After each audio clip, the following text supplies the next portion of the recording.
parts availability going to be a big problem? I like to watch JM sometimes. His channel is JM on Cars. He's quite a well-known, utterly well-known British man who enjoys talking about different classic cars on his YouTube channel in Britain. And he had a video recently titled, I don't know, maybe it was the biggest thing that's going to, end the ownership of classic cars. And I actually watched the whole video, and I learned that what he was talking about wasn't rust or the cost of getting things fixed. It was parts availability. And for the most part, I think that there's some Mercedes-specific information that's needed that I think anybody from my channel who also watches his channel, which I suspect are a large number of you, should probably know before you let some of the things he said really, keep you up at night. So JM was driving an E320 Coupe in his video. And the E320 Coupe is a car that Mercedes has done everything they possibly can to make parts availability a nightmare.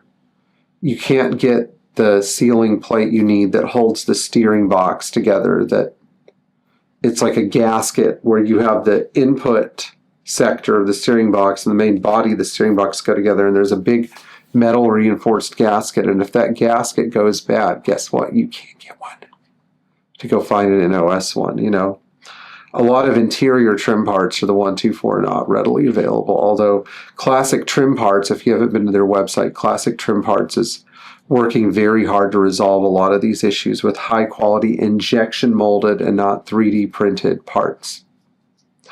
One of the things that he brings up, though, is the fact that certain items are just not in stock, even when they should be, and that there should be lists, there should be a registry of which cars are still out there and which cars almost, need to have more attention paid to part supplies, especially for some really unusual items.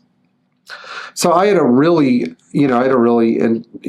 few really interesting thoughts after watching his video. And the first one is that he doesn't really mention how good Mercedes parts availability is. Now, if you have a classic Mercedes, let's say, what I consider a classic and what other people consider a classic are two different things. For once, we're going to look at what other people consider a classic. If you have a 25-year-old or older Mercedes, especially a car built in the 90s like a W140, or a car built in the early 2000s like an SLK 280 or something like that, I'm sorry, but I know how hard it is to find things like a throttle transponder, which you need, or any interior part. You just can't get them. They're just not available. Whereas when you go back to some very valuable Mercedes from the 60s, such as the W108, or, the R107, which has decent parts availability, items seem to be much more readily available. And so I think it would have been nice if there had been more discussion about how Mercedes has sort of broken the parts availability model by going out and making sure that almost all the mechanical parts you need to keep your classic Mercedes up and running are readily available and not obsolete. One of the worst things that I think he mentioned that people are encountering is that you have entire cars that are perfectly good cars, but you have one module or one item that is critical to the functional of the car that you can't get anymore. He had used the example of the Ferrari Maranello, and what I think a lot of people aren't aware of is that you can't get an engine control unit for a Maranello, and they're not easy to repair either. So if your engine control unit fails, you have a beautiful Italian brick sitting in your garage, or worse, sitting somewhere that's not your garage. I've seen a lot of this on newer Mercedes products. If you look at the Mercedes R-Class, they have some very fragile climate control units that are very difficult to rebuild, and Mercedes doesn't have any, and getting one that actually works is nearly impossible. And not being able to use your climate control if you have an R-Class sounds really terrible, because the whole point of the R-Class is to have a 7-passenger MPV that can comfortably carry a family in all sorts of different climate conditions. Not to mention the R-Class came as a CDI, and the CDI was a pretty fantastic car for a modern car. But oh well, here we are 20 years later, can't get much of anything. I think though that one thing that he kind of forgets to mention is that obsolescence was the plan the whole time. Mercedes created cars in the 1970s where obsolescence was not the plan. They didn't think that cars were going to become like these computerized, microprocessors on wheels in 30 years.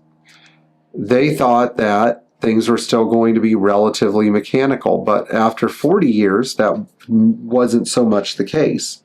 And what I think happened was that because engineering drawings existed for all these older cars, and they had some purely mechanical assemblies. I mean, nobody's going to go back and cast an intake manifold for an M130 engine.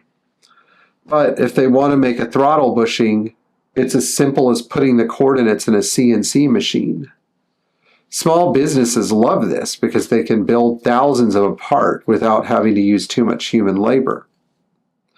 The problems begin when you have a pretty complicated circuit board, and that circuit board is going to cost thousands and thousands and thousands of dollars to tool up for and reproduce, especially at a time when circuit board production is at an all-time high, and there's just not enough manufacturing space or even elements available to accomplish this.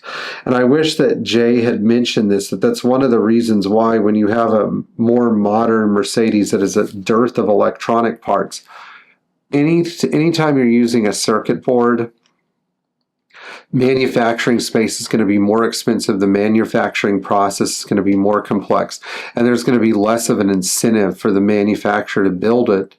What they're going to do instead is focus on developing their newer models. And because they're going to focus on developing their newer models, bye-bye, 20-year-old circuit board.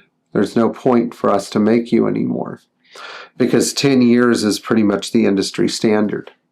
One thing that I think has saved a lot of older Mercedes is parts interchangeability.